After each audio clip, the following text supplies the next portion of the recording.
Satellite images now appear to confirm significant damage to U.S. military installations across the Middle East. New imagery from commercial satellite firms Planet and Airbus shows that 2 satellite communications terminals were destroyed at the headquarters of the U.S. Navy's 5th Fleet in Manama, Bahrain. The strike marks one of the most serious escalations in the widening confrontation between Iran and the United States.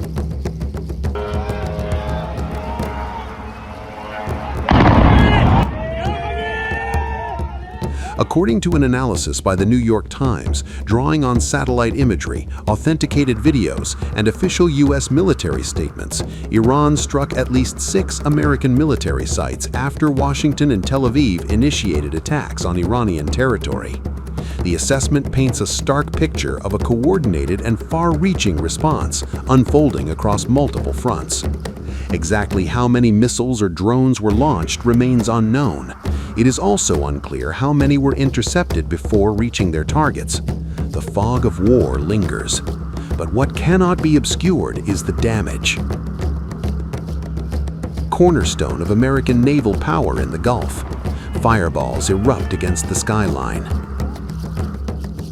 Shockwaves ripple across the harbor. At the time of the strike, the port, typically crowded with U.S. warships, appeared largely empty, an eerie detail that only deepens the sense of how close the confrontation has come to direct, large-scale losses at sea.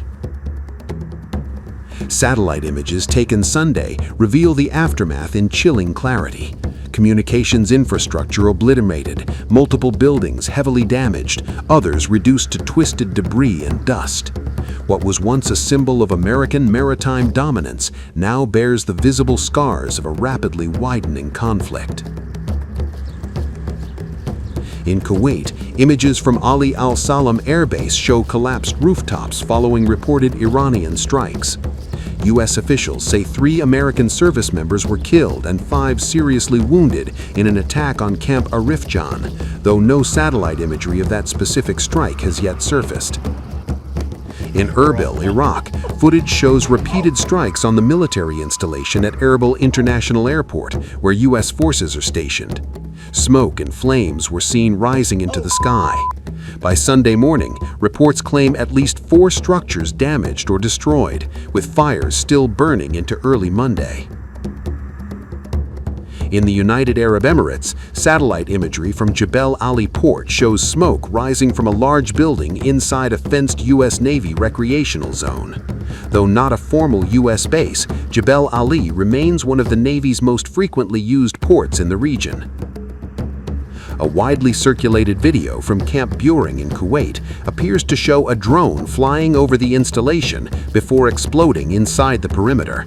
The exact impact site and damage level remain unverified. Across Bahrain, Iraq, Kuwait, and the United Arab Emirates, multiple facilities have sustained damage.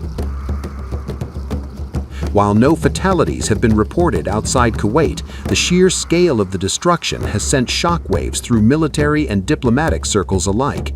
Critical infrastructure, including satellite communication systems, has been damaged, striking at the invisible backbone that underpins modern military coordination.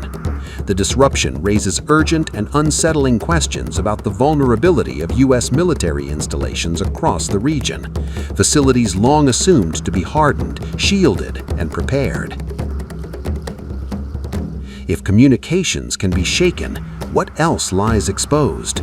For now, the situation remains dangerously fluid. Assessments are ongoing, responses are being weighed, and the full extent of the damage is still coming into focus. But one thing is clear: tensions across the Middle East are not merely simmering, they are intensifying, edging the region closer to a wider and potentially far more volatile confrontation.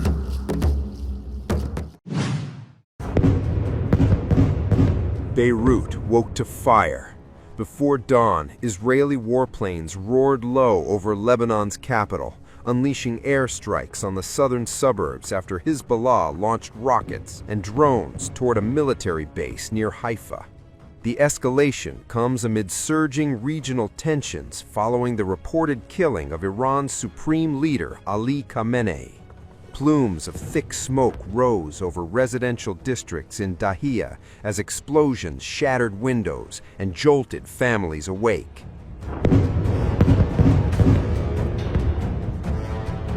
According to the Israel Defense Forces, the strikes began after Hezbollah fired a barrage targeting the Mishmar HaCarmel missile defense site south of Haifa. The IDF said it intercepted at least one projectile, while others landed in open areas. No Israeli casualties were reported. Hezbollah opened fire last night. He knew exactly what he was doing. We had warned him. He will pay a very heavy price for this. We are fully prepared, indeed very well prepared. We have mobilized nearly 100,000 reserve soldiers. Dozens of battalions, brigades and divisions are positioned to defend our northern border and are ready for all possible scenarios, both in defense and in offense. All of our options are currently on the table. We are continuously conducting situational assessments, and all options, every single option, is on the table. The Israeli Air Force launched multiple waves of strikes across Lebanon, hitting Beirut's Dahia suburb, the Bekaa Valley, and southern regions near Tyre. Israel's Chief of Staff, Eyal Zamir, told troops to prepare for many days of intense fighting, declaring the start of what he described as an offensive campaign against Hezbollah. We have launched an offensive campaign against Hezbollah. We are not just on the defensive, Firana. We are now going on the offensive. We need to prepare for several days of very intense fighting. Strong defensive readiness is required, and continuous offensive action now, in waves, all the time, and of course constantly seizing opportunities. Urgent evacuation warnings were issued for approximately 55 villages and towns in southern Lebanon and the Bekaa Valley, signaling expectations of prolonged confrontation. The first time, three explosions went off. A little while later, we went up to the roof and found that 3 explosions had been right behind us, amidst the smoke. But after about 10 minutes, another explosion occurred directly behind us, and we all rushed downstairs to escape. Then, after another 10 minutes or so, the final strike came down. There were 3 consecutive airstrikes, one right after the other. And thankfully, by God's grace, we found them all safe and sound, and we were able to bring them back with us. Hezbollah, for its part, said the assault on northern Israel was retaliation for Khamenei's killing and was carried out in defense of Lebanon and its people. The consequences on the ground are mounting. Lebanon's health ministry says at least 31 people were killed in Israeli strikes. Scores of residents fled Beirut's southern suburbs as smoke billowed from damaged buildings and the sound of warplanes echoed overhead. Associated Press journalists reported buildings shaking violently as explosions ripped through the early morning calm. Lebanese government officials had previously urged Hezbollah not to enter the conflict in support of Iran, fearing a devastating new war. Now that fear may be materializing.